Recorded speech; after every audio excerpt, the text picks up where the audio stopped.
Vamos a abrir nuestras Biblias en el libro de Efesios, el capítulo 5. Y por favor, vamos a leer todos juntos. Vamos a leer todos juntos los versículos 21 al 24.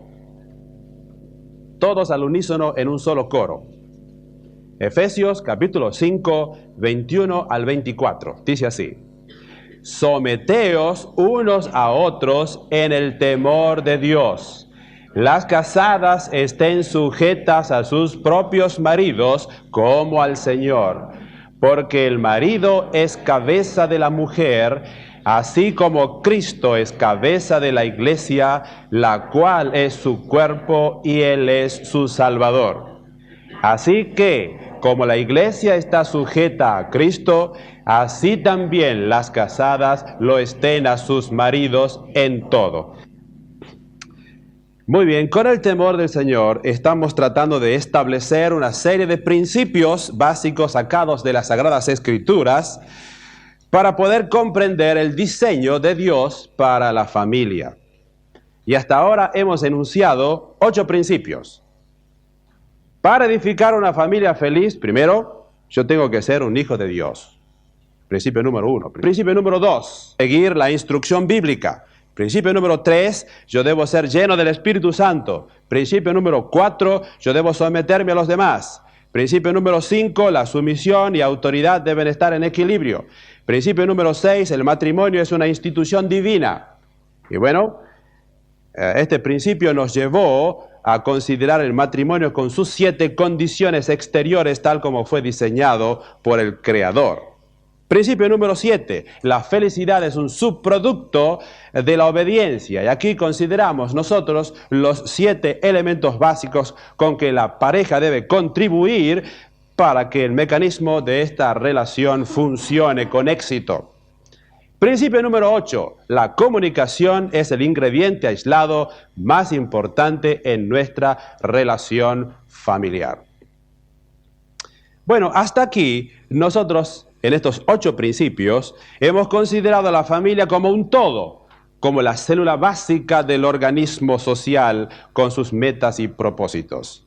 Para ser más específicos, luego hemos examinado el matrimonio tratando de descubrir el significado de esta relación básica y fundamental establecida por el Creador.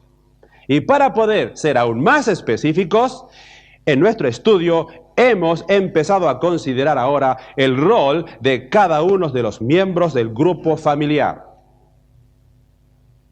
Ahora, como parece que también para la Biblia es verdad, el orden social expresado en aquella famosa frase que nosotros usamos frecuentemente, las damas primero, hemos comenzado por las esposas. Gracias a Dios que después del mensaje, ninguna de las hermanas se enojó conmigo, ni me dijo ninguna cosa agresiva. No sé qué es lo que va a pasar después del mensaje de esta tarde.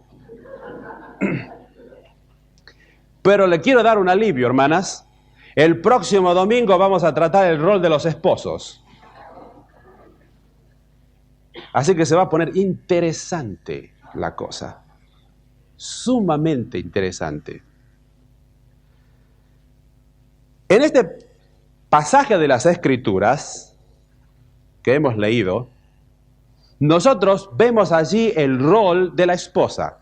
Y esto nos lleva entonces al principio número 9, que yo me imagino que usted ya lo escribió. El rol de la esposa es la sumisión. Y cuando se dice la palabra sumisión, es allí donde comienza el problema. Y en esta corta porción, nosotros encontramos 3 cosas fundamentales. Primero, el significado de la sumisión en el versículo 22. En segundo lugar, el motivo de la sumisión, versículo 23. Y en tercer lugar, el modelo de la sumisión, versículo 23 al final y el versículo 24. Ahora, estos son los primeros 3 versículos de la sección que abarca desde el 22 al 33, donde se nos habla del rol de la esposa y del marido en un matrimonio al estilo divino. no al estilo del siglo XX, sino al estilo divino. Y este es un pasaje de una extraordinaria importancia, especialmente en el día de hoy. Cuando nosotros nos detenemos a pensar que aquí en este país, cada año aproximadamente 2 millones de parejas con muchas expectativas y ansiosidad, ¿no es cierto?, y esperanza, se prometen a sí mismas fidelidad en el santo estado del matrimonio, haciendo votos de tomarse el uno al otro, para el bien o para el mal, en riqueza o en pobreza, en salud o enfermedad. Y parece ser esto un versito que lo escuchamos el día de la boda y después a la semana siguiente se nos olvida. O cuando termina la luna del miel, adiós con el versito. Y cada año, fíjense ustedes, aquí, de 2 millones de parejas que se casan, más de 600.000 parejas se divorcian. Y entonces nos damos cuenta de la devastadora epidemia que nosotros estamos enfrentando con el matrimonio. Tanto es así que algunos ministros, para satisfacer a aquellas personas que desean tener un divorcio a nivel ceremonial o religioso, han creado una pequeña ceremonia a este respecto. Y así sucedió con un ministro aquí en la ciudad de Oakland, en California. Y fíjese lo que dice la revista Newsweek. Mientras el organista toca un himno inspirador, el hombre y la mujer, esposo y esposa, están de pie, un poco nerviosos delante del ministro, quien mira gravemente a la audiencia compuesta de familias y ora diciendo: estamos reunidos en un lugar santificado por las aspiraciones y sueños de muchos hombres y mujeres, un lugar donde la humanidad ha encontrado lo que considera más sagrado. Venimos a participar y a ser testigo de un acto solemne y terrible, el rito del divorcio. Y después de la oración y un breve pasaje que comenta el ministro, la pareja hace votos de respetarse mutuamente. Y entonces retornan sus anillos, ¿qué le parece?, de matrimonio. Y el ministro anuncia solemnemente esto: ahora declaro disuelto vuestro matrimonio. ¿Qué le parece a usted? Y esto no está sucediendo allá en la China, está sucediendo acá cerquita, San Francisco, 5 horas de viaje. Esto, mis queridos, es terrible. Malaquías capítulo 2, versículo 16 dice: porque Jehová, Dios de Israel, ha dicho que Él aborrece el divorcio o repudio. Guardaos pues en vuestro espíritu y no seáis desleales. Eso es lo que dice el Señor. Y mis queridos hermanos y amigos, el divorcio no fue el designio de Dios. La voluntad de Dios fue la unidad total, la armonía, la unión completa, la relación indefinida y permanente de la pareja. Y entonces usted pregunta: ¿pero y por qué hay tantos problemas? ¿Sabe por qué? Porque simplemente el hombre y la mujer no quieren someterse a las leyes y principios establecidos por el Creador. Y hoy vamos a examinar el rol de la esposa. El domingo que viene vamos a comenzar con el rol del esposo. Y yo reconozco, mis queridos, que este tema es muy riesgoso. Hablar de la autoridad del esposo y la sujeción y sumisión de la esposa es una idea antipopular. ¿Usted sabe por qué? Porque por años nuestras mentes han sido influenciadas por el hecho de que se está haciendo una injusticia categorizando a la mujer en estos términos, de que la mujer debe someterse. Pero es evidente que si los hombres y mujeres de nuestra sociedad tienen problemas para aceptar estos principios, es porque, aunque queramos aceptarlos o no, hemos estado por siglos bajo la devastadora influencia de una filosofía atea y antibíblica de la vida, perpetuada en el pensamiento humano. Y por años, mis queridos, nosotros hemos estado viviendo bajo una corriente de pensamiento humanístico que aboga por una absoluta igualdad. Entonces, todos son iguales. No debe haber clases, no debe haber diferencia de sexo, no debe haber privilegios, etc. Y esta filosofía entró en la iglesia tratando de borrar las diferencias que debe existir en el cuerpo de Cristo. Y produce entonces una interpretación errónea de la palabra de Dios en términos modernos, en vez de aceptar la simple enseñanza de la Biblia. ¿Y sabe lo que existe en el día de hoy? Una nueva interpretación, una reinterpretación de la Biblia, una nueva hermenéutica. Hemos visto nosotros en el otro domingo el punto número 1, el significado de la sumisión. Este versículo acá, 22, comienza las casadas. No dice las rubias, las morochas, las pelirrojas, o también las que tienen maridos amorosos, o las que se casaron con hombres mandones y no hay otro remedio que obedecer. No dice aquí. Aquí dice las casadas. Si usted puede probar legalmente que está ligado con su esposo, eso es todo el requerimiento bíblico. No hay ninguna calificación adicional. Las casadas. Después dice, estén sujetas. Y esta es la palabra que despierta recelos y sentimientos negativos. Ahora, ¿qué es lo que Pablo quiere decir aquí y lo que la Biblia enseña con respecto a la sumisión? Y ya hemos visto varias cosas acerca de esto que no vamos a repetir. Pero hemos visto nosotros que antes de la caída, el concepto de la sumisión ya existía, de manera que no es una cosa solamente del apóstol Pablo como muchos nos quieren hacer creer. Porque en Génesis 2, 18 al 24, allí vemos que la sumisión de la mujer, Eva, y la provisión y autoridad del hombre, Adán, se confundían mutuamente en una perfecta unidad. Ahora, ¿qué pasó después de la caída? Allí viene la diferencia fundamental. Dice la Biblia en Génesis 3:16, y tu deseo será para tu marido y él se enseñoreará de ti. Allí tenemos el resultado de la maldición de Dios. Desde ahora habría problemas en el matrimonio porque el hombre se enseñorearía de la mujer en una forma opresiva. Y la mujer se rebelaría contra el marido, que es lo que tenemos nosotros en el presente momento. En otras palabras, la causa de los conflictos en el matrimonio es debido a la total inversión de los roles de la pareja que se produjo con la caída de nuestros primeros padres. Ahora, ¿cómo restituir este orden de cosas? Hemos leído Efesios capítulo 5, versículo 22 al 24. Y mis queridos, esta es una descripción del matrimonio antes de la caída y cómo puede ser restituido otra vez a ese nivel ideal y pristino.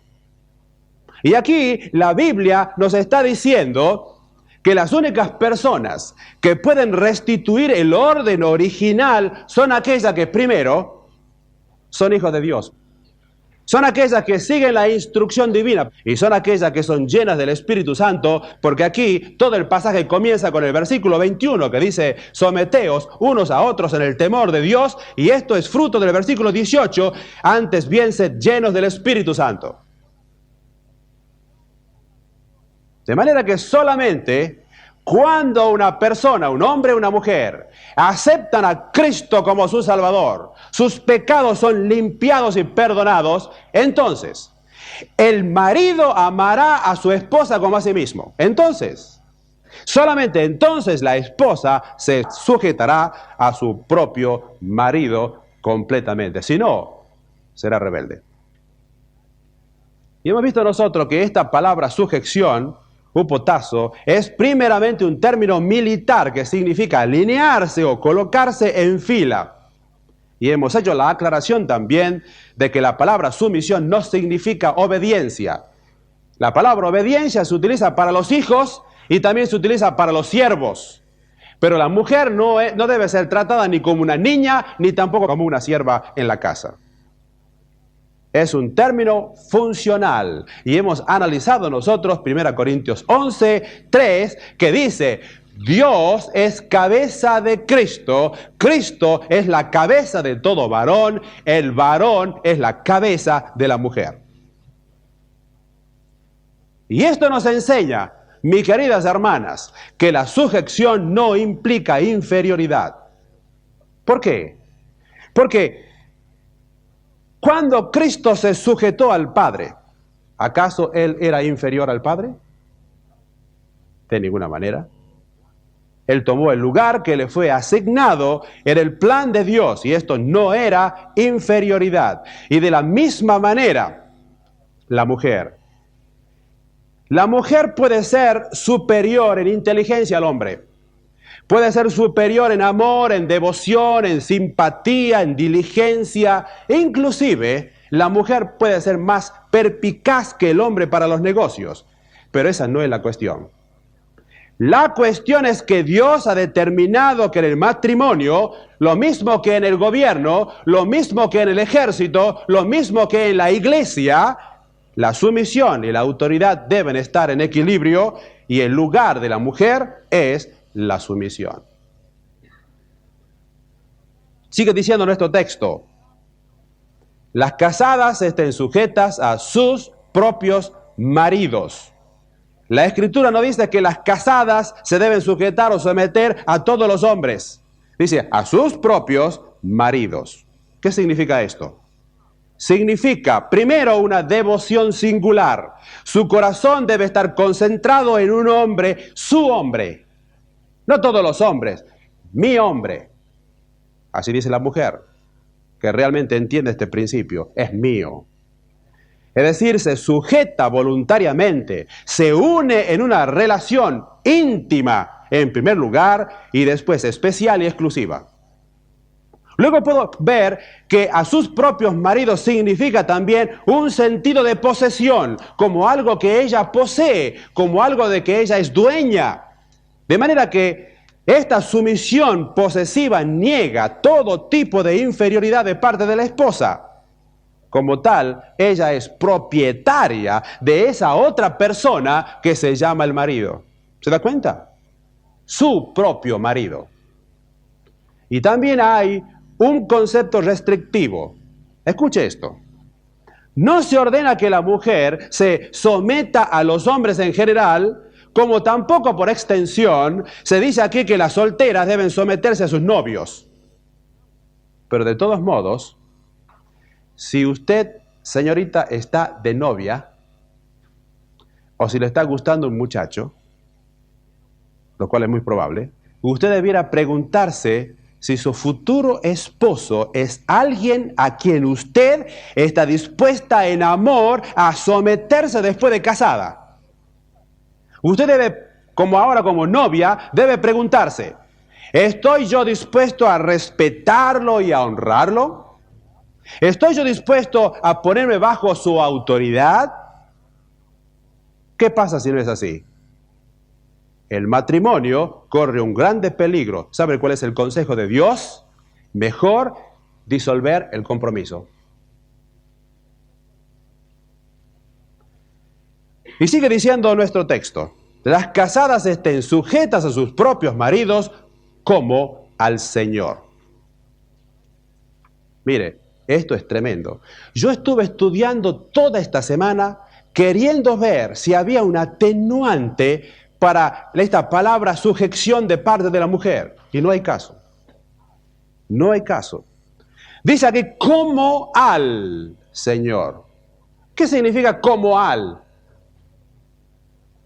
Es una expresión que denota un deber u obligación paralelo. En otras palabras, quiere decir que así como es deber de la esposa cristiana estar sumisa a Cristo, así también, de la misma manera, lo debe estar a su propio esposo. ¿No es cierto? Porque aquí dice, como al Señor. Esto es castellano puro, esto no es teología. Esto es castellano, como al Señor. Allí hay una obligación paralela. Y fíjese usted una cosa, si usted compara el versículo 21 con el versículo 22, usted va a encontrar algo que a mí me revolucionó el pensamiento. Dice aquí versículo 21, someteos unos a otros en el temor de Dios. ¿Ok? Todos nosotros los cristianos debemos someternos unos a otros. Y sigue diciendo, las casadas estén sujetas a sus propios maridos como al Señor. Fíjese usted, a ver si me puede seguir en esta indagación que vamos a hacer. Se puede deducir primero que la solución al conflicto entre individuos, como también la realización personal, solo puede resolverse con la intervención de dos factores poderosos y transformadores que yo ahora quiero mencionarles. El primer factor, que la vida está construida de tal manera que nosotros no podemos tener satisfacción y completa realización como individuo sin la involucración de otra persona. ¿Usted entendió? Usted no puede decir yo quiero ser feliz, yo quiero realizarme como hombre, yo quiero tener plena satisfacción y tomar el auto y se va a un lago y se pone a leer la Biblia debajo de un árbol. Eso no es lo que dice la Biblia aquí. Nosotros estamos en un grave error si pensamos que podemos llegar a ser lo que debemos ser, satisfacción y realización, aparte de nuestra interacción, acción y reacción con otra persona. Escuche lo que dice Ray Stedman en su libro. Uno de los misterios fundamentales de la vida es que nosotros no podemos lograr nuestra propia satisfacción. Esta viene solo cuando buscamos de obtener no nuestro propio beneficio, sino el beneficio de otros. Y quizás por eso el Señor dice, más bienaventurado es dar que recibir. Y aquí dice, someteos unos a otros en el temor del Señor. Interacción. Principio número 1. O por lo menos el elemento número 1 aquí que queremos mencionar. Elemento número 2. Que nosotros podemos someternos a otros solo cuando vemos a un tercero presente en cada situación, el Señor. Dice aquí, someteos unos a otros en el temor de Dios. Las casadas estén sujetas a sus propios maridos como al Señor. Ahora, este factor es tan importante que hace posible el primero, porque por naturaleza yo puedo ver que no me puedo someter a otro cuando el asunto es entre usted y yo, o yo y usted y nada más. ¿Me entiende? Si nosotros tenemos un problema o una diferencia y nosotros nos encerramos en una habitación y el problema está solamente entre usted y yo, o yo y usted, ¿sabe lo que va a pasar? Mi orgullo surge, me pongo obstinado, terco, tratando de reaccionar y de racionalizar mi posición, justificándome a mí mismo. Entonces, allí viene la discusión, allí viene el combate, la lucha, la discusión, la reyerta y la separación. Pero, cuando de esta manera usted se da cuenta que si no hay nadie presente un tercero y la situación es entre yo y usted y yo, el problema por el amor propio queda sin solución y la disputa, el conflicto se perpetúa. Pero cuando yo puedo ver que mi actitud debiera ser el resultado de una obediencia cariñosa a uno que me amó, que dio su vida y que está en mi corazón, que lo he recibido como mi Salvador y que ocupa el primer lugar en toda mi existencia y está allí presente, entonces por causa de Él, por mi amor a Él, por mi dependencia de Él, por lo que yo considero que es mi primera relación y yo tengo que amar a Dios sobre todas las cosas, por amor a ese testigo, a esa tercera persona, yo tengo que someterme a los demás. ¿Usted entendió?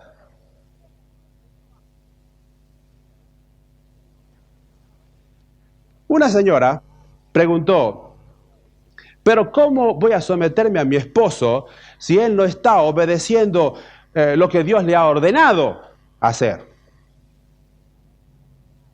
¿Sabe cuál es la respuesta? La sumisión no depende de las acciones del esposo. Las consecuencias, mi hermana, déjelo en las manos del Señor. La sumisión suya depende de su relación con el Señor de arriba. Ahora, usted me preguntará, pero Daniel, ¿cuál es el alcance entonces del significado de esta expresión? Dice, como al Señor. Quiere decir que cuando usted se someta, mi hermana, a la autoridad de su marido, usted se está sometiendo al Señor. Mire, yo quería buscarle una explicación diferente a este texto. Pero usted le da vuelta y vuelta y no hay otra explicación. Cuando usted se somete a la autoridad de su marido, usted se está sometiendo al Señor. Porque aquí clarito dice, las casadas estén sujetos a sus propios maridos, como al Señor. Es decir, cuando una esposa se está sometiendo a su marido, se está sometiendo al plan y designio del Señor y al rol que Dios le ha asignado. Consecuentemente, se está sometiendo al Señor mismo. Ahora, usted quizás dirá, bueno, Daniel, esto significa que mi sumisión a mi esposo, en cierta manera, mide mi grado de sometimiento al Señor. Así es. Así es. Y por contraposición, yo quisiera agregar esto. Su falta de sometimiento a su esposo es una evidencia de su falta de sometimiento al Señor y rebelión a su palabra. Y yo sé que por esto voy a recibir hoy una paliza. Dice Tim LaHaye en su libro, una mujer nunca llegará a ser llena del Espíritu Santo. Escuche, porque esto es fuerte, ¿eh? Escuche. Una mujer nunca llegará a ser llena del Espíritu Santo, ni tampoco llegará a ser una mujer piadosa a menos que se someta al mandato de sujetarse a su marido. Cualquier otra demostración de la vida llena del Espíritu Santo sería ilegítima. Fuerte. Fíjese usted que una mujer escribió a un pastor lo siguiente, y escuche porque esto viene de una mujer, esto es lo extraordinario para mí. Dice, me doy cuenta que mi sumisión a mi esposo no es un regalo a él para ser recibido con agradecimiento y devuelto en el mismo sentido.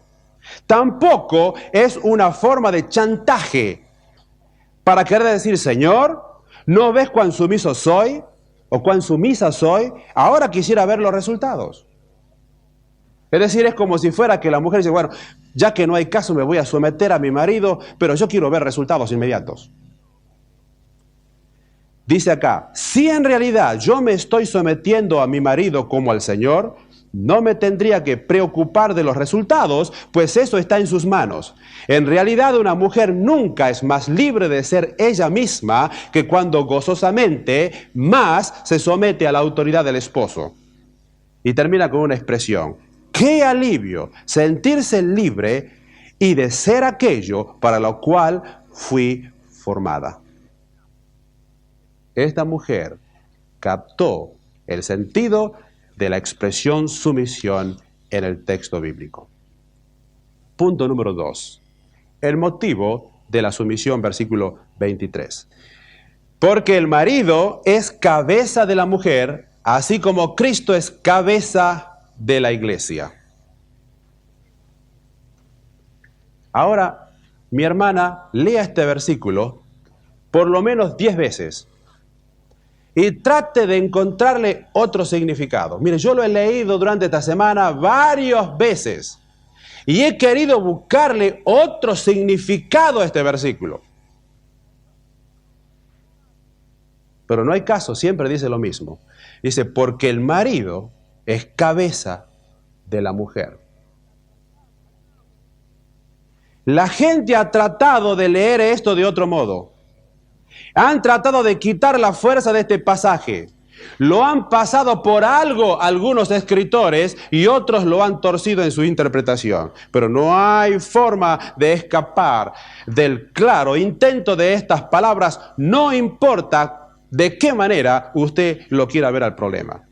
Y repetidas veces, en estos 3 versículos, la palabra de Dios dice que las casadas deben someterse a la autoridad y dirección de sus maridos en el hogar. ¿Por qué?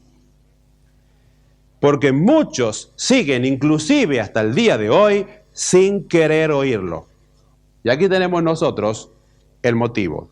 Y fíjese lo siguiente, que el motivo aquí no nos dice que sería hermoso si la mujer lo haría. Tampoco dice de que muchos se alegrarían por ese hecho, o que las cosas en el hogar marcharían mejor si se hiciera así. Y tampoco por los beneficios que recibirían usted y su esposo, porque la mujer se someta al marido. No, sino, escuche esto, sino que el fin de la sumisión de la esposa a su esposo es exhibir la relación de Cristo con su iglesia. ¿Usted lo ve? Dice, porque el marido es cabeza de la mujer, así como Cristo es cabeza de la iglesia. Ahora usted puede decir, pero Daniel, ¿no le parece que esto es degradante en el siglo XX?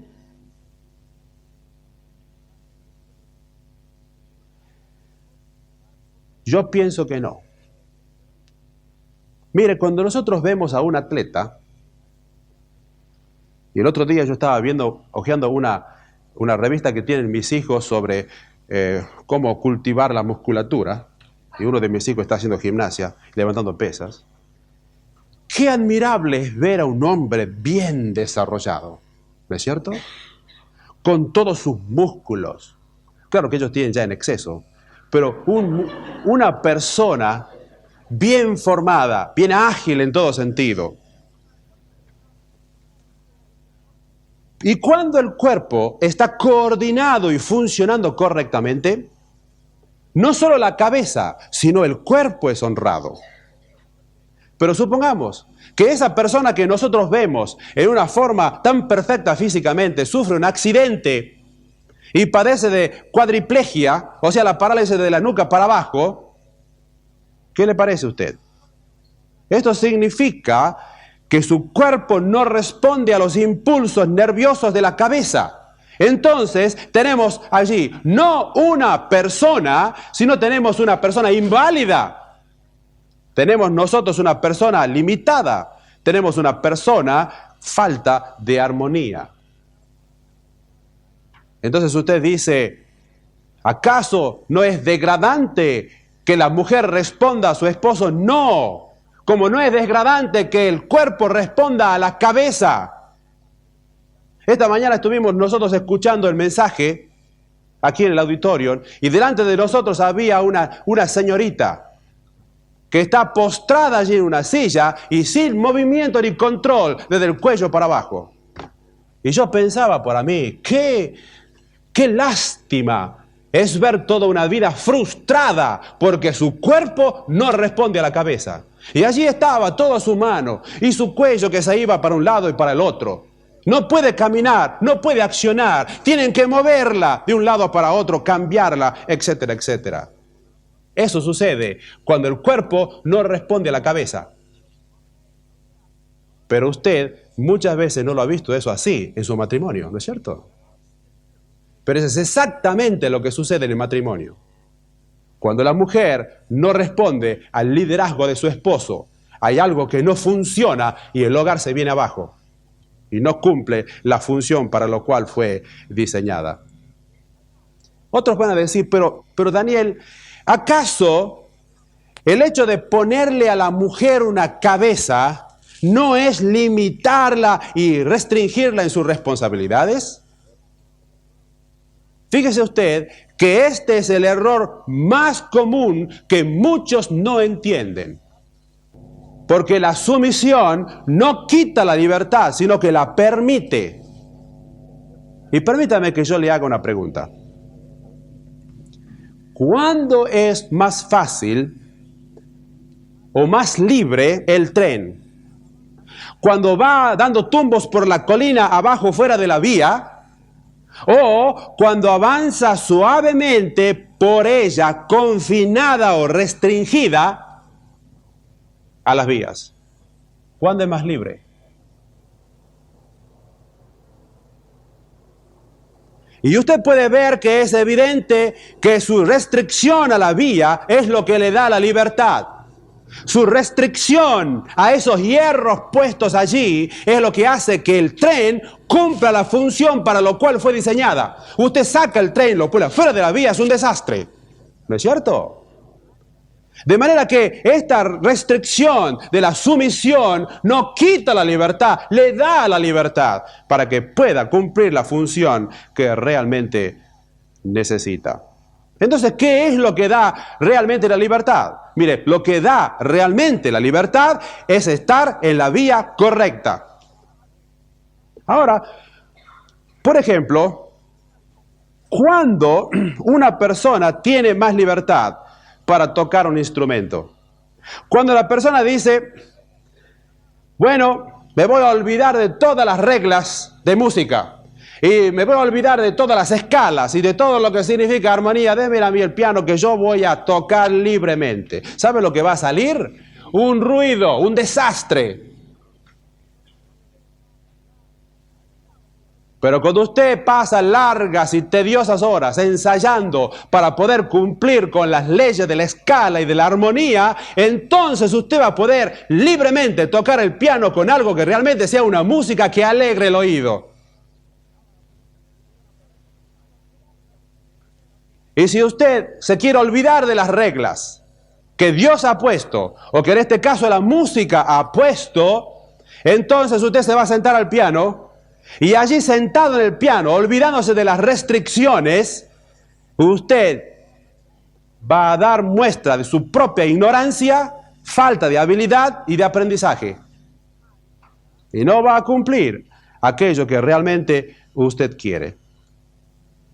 Usted no será libre hasta que realmente no viva como Dios quiere que viva. Ahora dice aquí la palabra de Dios, porque el marido es cabeza de la mujer. Y yo quisiera analizar rápidamente qué es lo que significa que el marido es cabeza de la mujer. Y quiero decirle que me ha costado un poco indagar este hecho. Pero yo quisiera darles a ustedes en un par de minutos el resultado de mi investigación.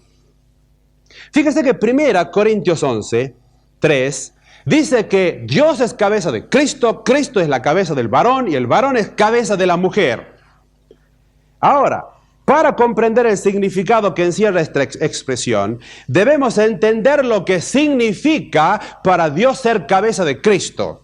Y entonces, para entender lo que significa que Dios es cabeza de Cristo, tenemos nosotros que ir a las Escrituras para ver la relación que hubo entre el Padre y el Señor Jesucristo cuando estuvo aquí en la tierra. Y yo puedo ver 4 cosas, anótela.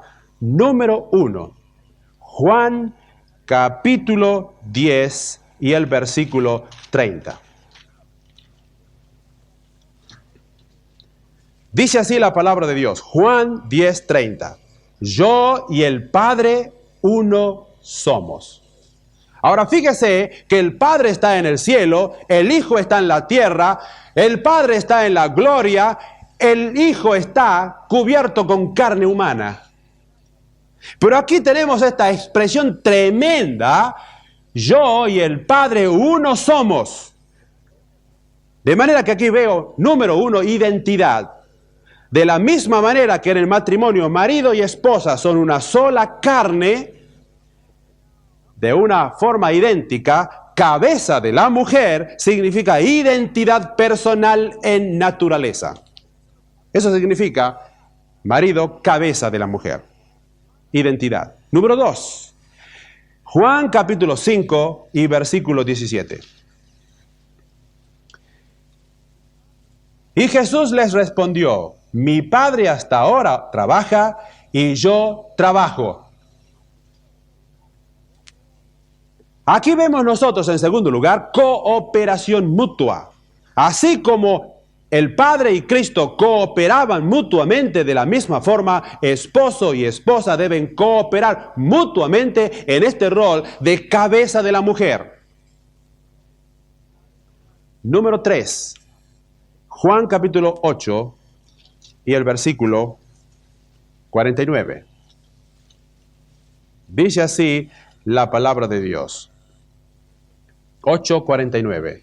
Respondió Jesús: yo no tengo demonio, antes honro a mi Padre y vosotros me deshonráis. Aquí Cristo honra al Padre. ¿Se da cuenta? Y versículo 54. Respondió Jesús: si yo me glorifico a mí mismo, mi gloria nada es. Mi Padre es el que me glorifica, el que vosotros decís que es vuestro Dios. De manera que en el versículo 49, el Hijo honra al Padre. Versículo 54, ¿no es cierto? El Padre honra al Hijo. Entonces aquí veo la tercera cosa: honor compartido. Esto significa ser cabeza, Dios, de Cristo. De la misma manera que el hombre sea cabeza de la mujer, significa honor compartido.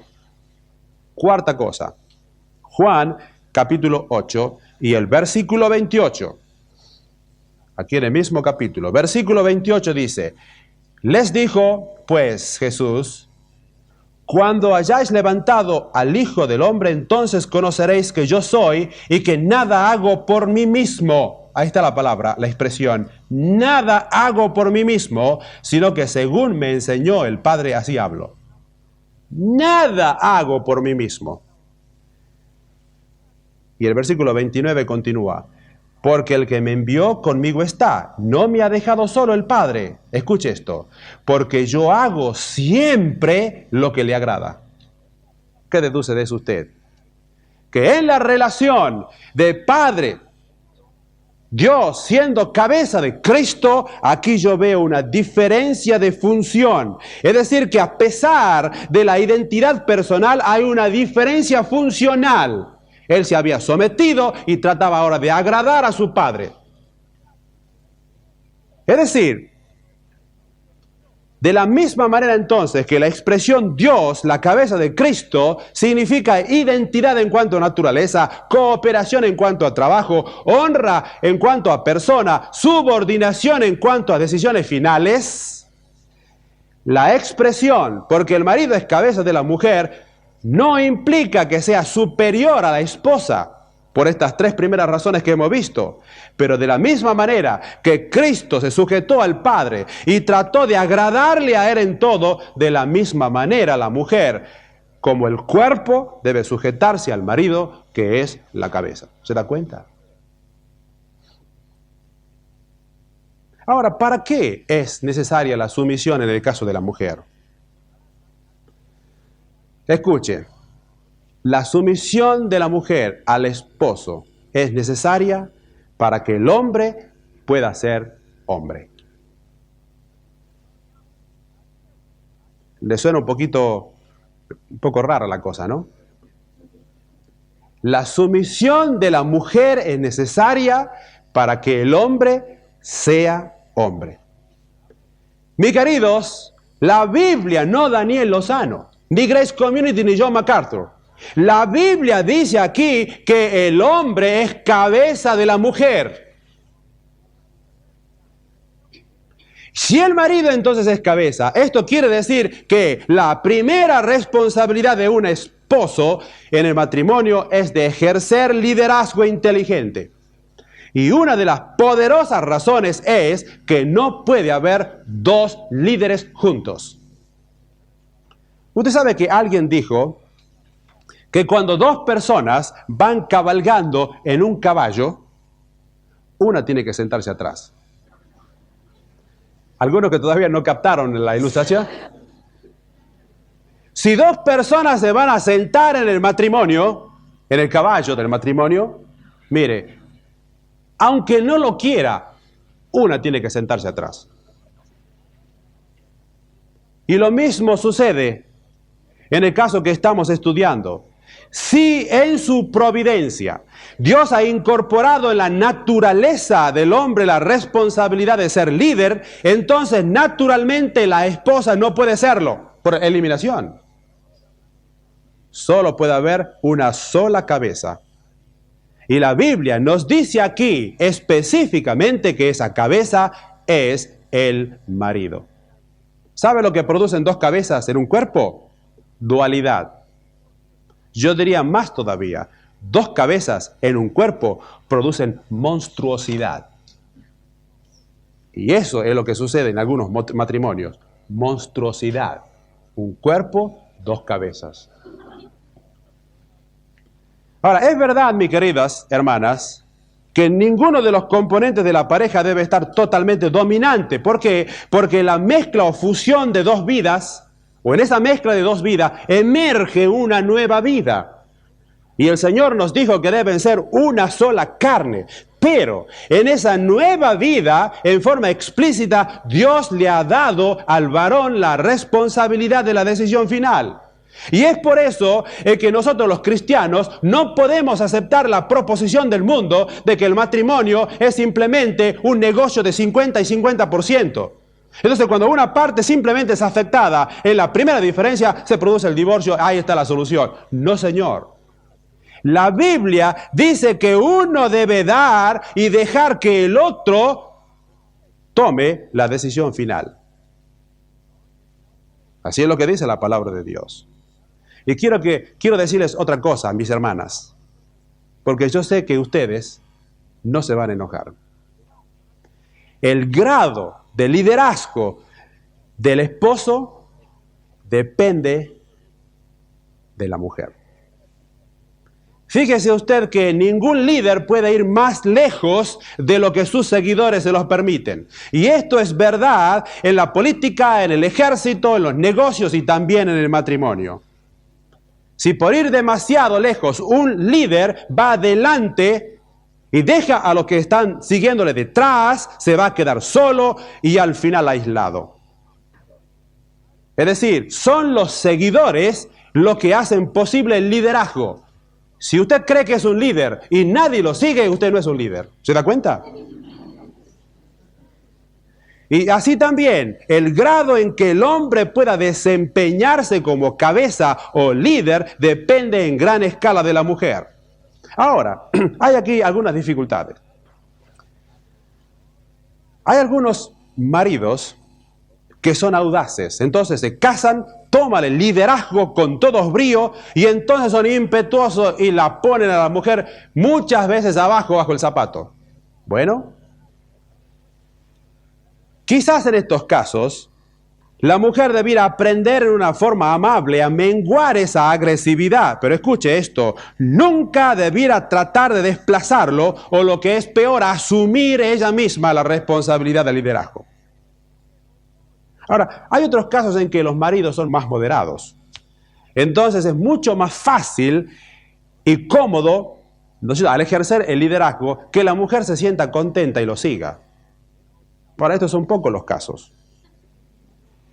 Pero hay otros casos en los que los maridos son tímidos. Entonces son muy inciertos e indefinidos en su rol como líderes. Entonces usted pregunta, ¿qué debo hacer yo como mujer en este caso si yo soy nerviosa y me gustan las cosas que se hagan ahora? Y entonces yo veo que este gordo no se mueve.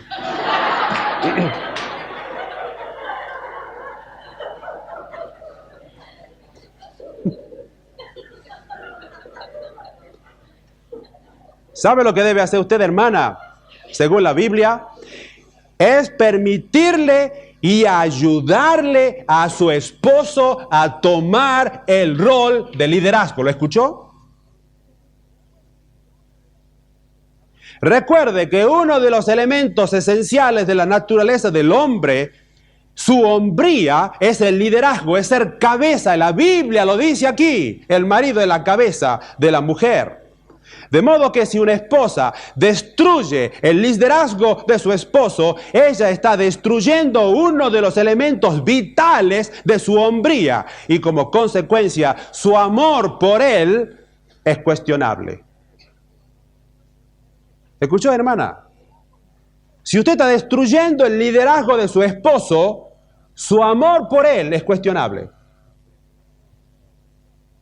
Y es por eso que las Escrituras recuerdan a las esposas que el marido es su cabeza.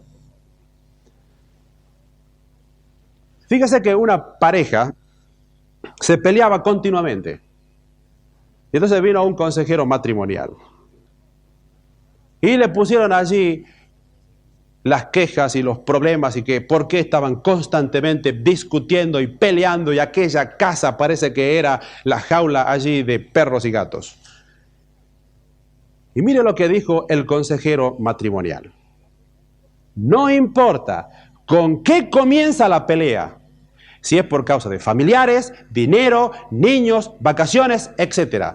El motivo por el cual realmente están peleando es este: ¿quién es el jefe? ¿Se da cuenta? Y allí tenemos siempre, entonces, el origen del problema. La competencia y la rebelión no son componentes de una verdadera relación amorosa. Ahora, fíjese usted lo que se produce cuando se altera el orden.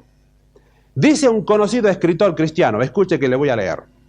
Un conocido escritor cristiano dice lo siguiente: una esposa que queriendo o sin querer usurpa el liderazgo de su esposo o lo mandonea cargosamente genera una de dos reacciones en el marido. Número 1, el marido se vuelve terco, malhumorado y obstinado. ¿Su marido es terco, obstinado o malhumorado? A lo mejor la culpa es suya. Segundo, o entonces el marido toma otra opción, se somete simplemente para mantener la paz o para que los vecinos no lo oigan. Aunque por dentro comienza a resentirse con ella y a albergar amargura en su corazón. Cualquiera sea el resultado, él se convierte en algo inferior de lo que ella se imaginaba cuando se casaron. Y aquellas características masculinas, singulares, que originalmente la atrajeron a él, se irán esfumando, dejando a ambos cónyuges insatisfechos y frustrados. Ahora escuche lo que sigue, que me llamó la atención. La confusión de los papeles tiene efectos desastrosos en los hijos. Ellos no tienen una imagen clara del rol del padre, de la madre. Entonces, no es de sorprenderse que haya tantos niños y niñas que mezclan sus papeles en la vida posterior. Para muchos, este es uno de los factores influyentes en el homosexualismo del día de hoy. Mi querida hermana, si usted quiere ejercer el liderazgo en su hogar, corre el peligro que sus hijos sean homosexuales. Eso es lo que quiere decir aquí el autor. ¿Por qué? Porque entonces el hijo no sabe cuál es el rol del hombre y cuál es el rol de la mujer.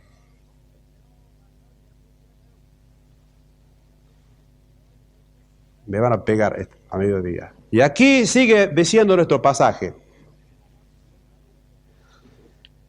Porque el marido es cabeza de la mujer, así como Cristo es cabeza de la iglesia, la cual es su cuerpo y Él es su Salvador. Es decir, que esta es la analogía cristiana. Todos los cristianos nosotros admitimos que Cristo es la cabeza. ¿Usted está de acuerdo? ¿Que Cristo es la cabeza de la iglesia? Ok. ¿Usted está de acuerdo con que la iglesia es el cuerpo de Cristo? Estamos todos de acuerdo. Ahora, Lo que aquí entonces quiere decir o significar en esta analogía cristiana es que el matrimonio cristiano en un nivel mucho más reducido debería ejemplificar la misma relación. Y mis queridas hermanas, este es el motivo y la razón más poderosa para la sumisión, en que usted debe demostrar a los demás en su casa con su esposo la relación hermosa que existe entre Cristo y la iglesia. Miren, uno de estos días vamos a ser arrebatados, nosotros la iglesia. ¿Sabe lo que va a suceder en el cielo? Unas bodas extraordinarias. ¿Qué bodas de la reina Margarita ni qué 8 cuartos? Aquello va a ser una cosa imponente. Cuando Cristo, que es el novio, que es el esposo, se una con la iglesia, que es la esposa, y van a estar allí en la gloria para siempre jamás, dice la Biblia. ¿Puede ahora una esposa cristiana hacer de su matrimonio una cosa más bendecida que esta?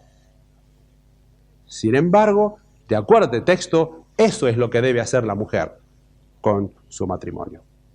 Punto número 3, porque el tiempo me apura. Dice al final de este versículo, Cristo es la cabeza de la iglesia, la cual es su cuerpo y Él es su Salvador. Aquí el apóstol Pablo profundiza el paralelismo. ¿Cuál es el modelo que tenemos que seguir? Punto número 3, el modelo de la sumisión. Fíjese usted que cuando Cristo murió en el Calvario, Él dijo en la cruz las palabras final que Él pronunció. ¿Cuál fue? Consumado es. ¿Qué significa esto? Que Cristo había acabado allí en la cruz del Calvario la obra de nuestra, ¿qué cosa? De nuestra redención. Es decir, en otras palabras, la salvación estaba terminada y como Salvador Él proveyó todo lo que nosotros, los pecadores, necesitábamos. De manera que aquí la palabra que se usa es la siguiente, la cual es su cuerpo y Él es su Salvador. De manera que la palabra Salvador significa protector, significa proveedor, significa libertador. Es decir, que en el hogar el esposo es el protector, el esposo es el proveedor, el esposo es el libertador. ¿Para qué? Para que la mujer sea una mujer. Fíjese que es un hecho básico y fundamental de la existencia humana y que está registrado en el folclore de todas las edades y de todas las culturas, que la mujer está expuesta y es vulnerable a ataques físicos, a ataques psicológicos y a ataques espirituales. Por consiguiente, necesita un protector, necesita la protección y el apoyo y la provisión, la autoridad de un esposo. Yo me acuerdo que la vez pasada, cuando vivíamos en Canoga Park, uno de nuestros hijos tiró una piedra y rompió el vidrio de la casa de un vecino. Como se puede imaginar, este vecino vino a casa enfurecido diciendo de que nuestro hijo había roto el vidrio y que nosotros teníamos que pagar, etc. Entonces salió Sensi para atenderlo. Pero yo no estaba y entonces Sensi le dijo, bueno, yo le voy a informar a mi esposo. Ahora, fíjese usted, la mujer está sujeta a ataques.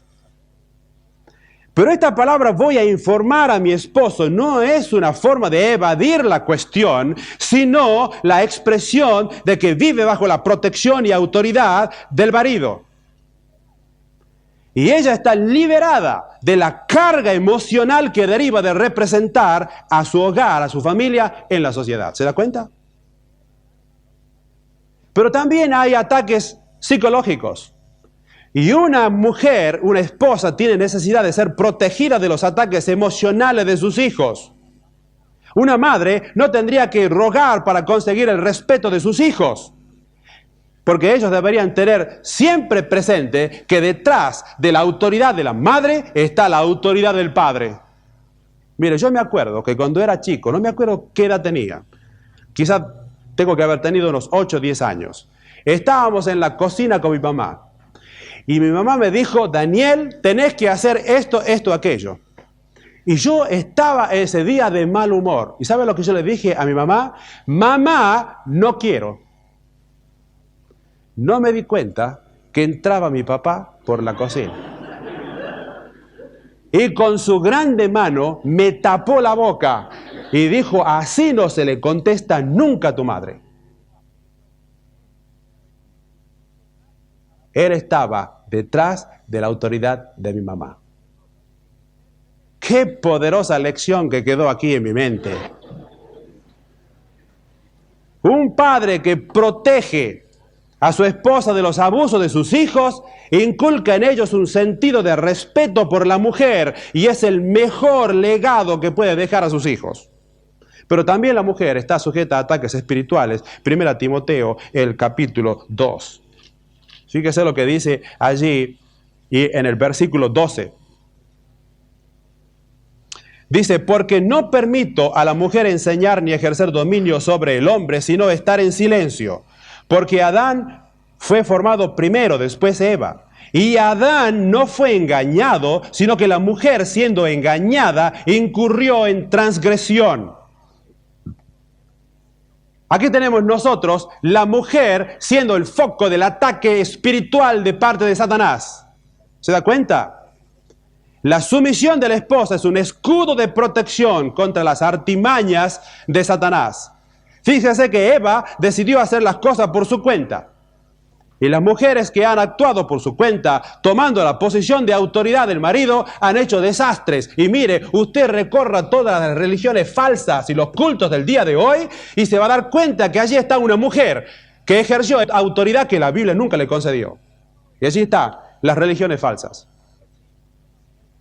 Si nosotros siguiéramos el orden divino, tendríamos hogares más felices, hijos más piadosos y menos divorcios en nuestra sociedad. Dios sería honrado y la palabra del Señor no sería blasfemada. Pero nuestra porción sigue diciendo, versículo 24, así también las casadas lo estén a sus maridos en todo. Ahora usted me dirá, Daniel, pero ya esto es el colmo. Usted me dice que la mujer, yo me tengo que someter a mi esposo. Y más o menos ahora casi lo quiero empezar a entender. Pero usted me dice acá que la Biblia me dice que debo someterme a mi marido en todo. Esto ya es el colmo de la degradación. Escuche, una de las cosas hermosas para usted es saber que lo que dice acá no es lo que dice Daniel Lozano. Aquí lo dice la Biblia. Así como la iglesia está sujeta a Cristo, así también las casadas lo estén a sus maridos en todo. Ahora usted me dice, muy bien, ¿esto quiere decir que yo me tengo que someter a mi marido inconverso? Si él no es espiritual, no conoce las Escrituras, ¿me tengo que someter a él? 1 Pedro, capítulo 3. 1 Pedro, capítulo 3, versículo 1. Asimismo, vosotras mujeres, estad sujetas a vuestros maridos, para que también los que no creen a la palabra sean ganados sin palabra por la conducta de sus esposas. Aquí puedo ver en primer lugar que la sumisión es más que una forma externa, es una actitud. Fíjese que en los tiempos del apóstol Pablo las mujeres usaban velo. Usted lo puede ver eso en 1 Corintios 11. En señal de sujeción a sus esposos. Ahora, dos clases de mujeres no usaban el velo. ¿Ustedes saben quiénes eran? En primer lugar, las prostitutas. Y en segundo lugar, las liberadas. Es decir, aquella que como en el día de hoy dice, adiós la sumisión al esposo, vamos a quemar el velo. No velo. Pero Pablo dice en 1 Corintios 11, versículo 10, por lo cual la mujer debe tener señal de autoridad sobre su cabeza por causa de los ángeles. Y sabe una cosa, se ha demostrado que el cabello de la mujer crece proporcionalmente más rápidamente que la del hombre. Y quizás es como Dios a través de la naturaleza ha previsto de que realmente la mujer en una señal de sumisión tenga su pelo largo. Y es deshonra al hombre realmente tener el pelo largo. Así dice la Biblia. Pero aquí para Pedro, en este pasaje que hemos leído, la sumisión es algo más que colocarse un velo en la cabeza. Parece ser aquí que el apóstol Pedro está diciendo que la sumisión es un corazón cubierto con un velo de honor y reverencia a su esposo. Ahora, fíjese usted que no es raro de que la mujer tenga más sensibilidad espiritual que el esposo. Eso sucede siempre. En muchos casos, inclusive en nuestro grupo, muchas de nuestras hermanas han venido a conocer primero al Señor que sus esposos. Ahora, escucha esto, porque yo me he dado con casos en counseling en que se ha producido este problema. Ella puede usar esto como una excusa piadosa para rebelarse contra él. Y bajo entonces esta máscara de aparente sumisión puede esconderse una grande cantidad de rebelión que produce un efecto contraproducente en aquella persona que es inconversa. Y la estamos ahuyentando entonces con esa rebelión de todo lo que es evangelio.